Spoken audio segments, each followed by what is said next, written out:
I'm Margaret Mary Claeys, but everybody calls me Peg, or Peggy, one or the other, whichever. And I was born and raised in Cleveland, Ohio. I had a wonderful mother and father, and two brothers that were a little bit younger than me.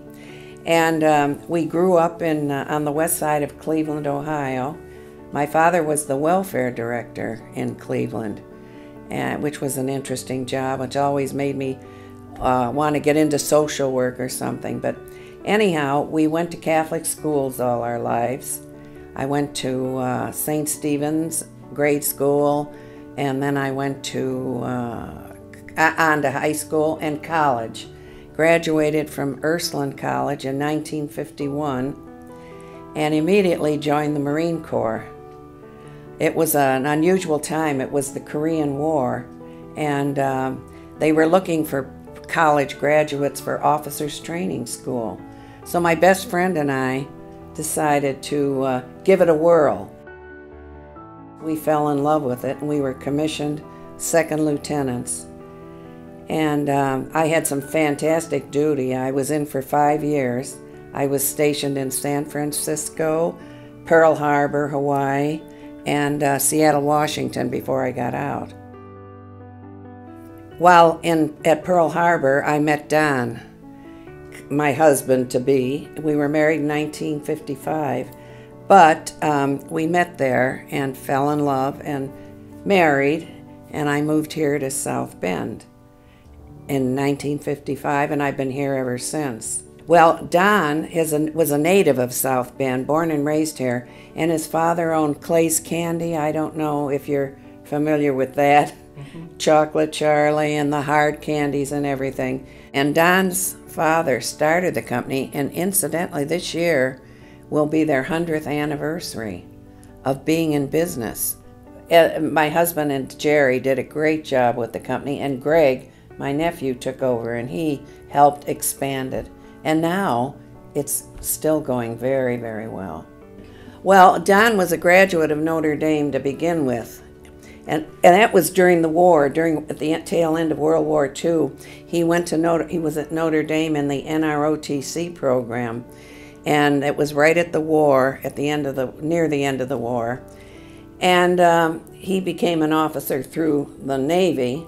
And just being a native here, and ties to Notre Dame, and so many of our friends were graduates of Notre Dame, and girls from St. Mary's College, and I was a neophyte when I came here. After we were married, the only person I knew in town was him, and it was a new beginning for me. But I really love South Bend. We were very fortunate to travel all over the world. We've been to Australia, went there, and we've been to New Zealand, another trip. We were Africa, South Africa, North Africa, we went there. We were all over Europe, Paris, Germany, Italy. Italy a couple of times, Switzerland. All of Scandinavia. Love Scandinavia. Copenhagen, and it was one of my favorite cities. And we were fortunate enough. The first trip we ever took about 40 years ago was one of those 10-day wonders. Well, after we retired, we would go for maybe a month to some place, so that we really got to see the country. And we've been to Ireland and England and all of that. And I can't think of where. I mean, we've just been all over. But I'll tell you what I came across the other day. Don and I were both stationed in Hawaii. As I said, that's where we met. We were there for 2 years. And we were young, there was a group of us, and there was a war on. And we were all friends. There were and we lived in the BOQ. There were 200 men and 10 women. But we had a very special spot. And 70 years ago, things were a lot different than they are today. Yeah. But anyhow, we couldn't, being in Hawaii, you could not come back to the States unless it was an emergency. Because just for security reasons and all that sort of stuff. But we could go, we were at Pearl Harbor on Oahu, and we could go over to Hawaii, the big island where the volcano is erupting right now. You know, well, you could walk across the top of the volcano when it was dormant, and it was just like dirt. Well, I'll show it to you. Dirt, you know, or stone. And when you walked across it, you got a certificate that said you were, Pele is the goddess of fire. You've got a certificate that said Pele's pooped pedestrian. I am a Pele's pooped pedestrian. And I just came across that picture the other day, and I was showing it to some of the gals down at dinner the other night. It tickled my funny bone. And this was like 60 years ago. Everybody here is so friendly, and everybody has a story to tell. And at the time, earlier in the years, so many of them were veterans of World War II and the Korean War. And bless their hearts, they've left this earth. But that, you know, was a camaraderie too. You know, like on Veterans Day, when you have all the pictures up of, I don't know if you've ever seen that, but they put the pictures up and of all the veterans. And you're up there? Oh yeah, I'm fortunately or unfortunately, I'm up there with them. When I was at Pearl Harbor, I was commanding officer of the women.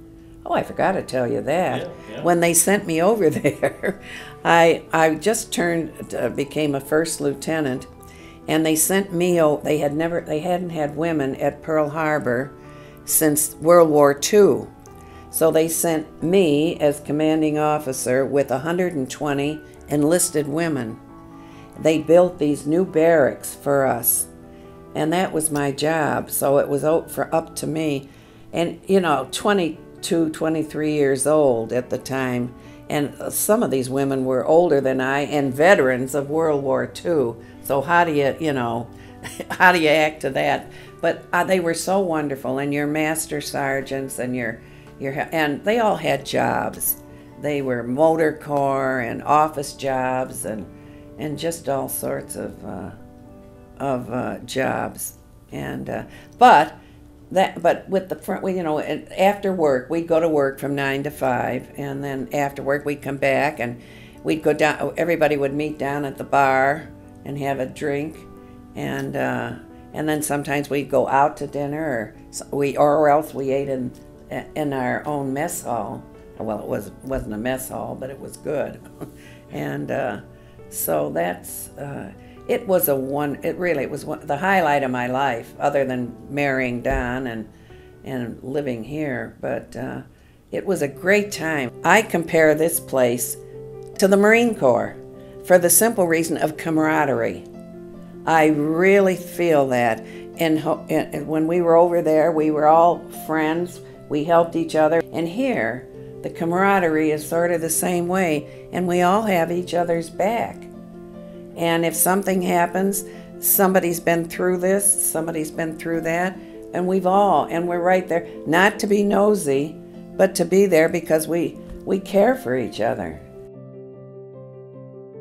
Don's collection. He started this when he was in the Navy.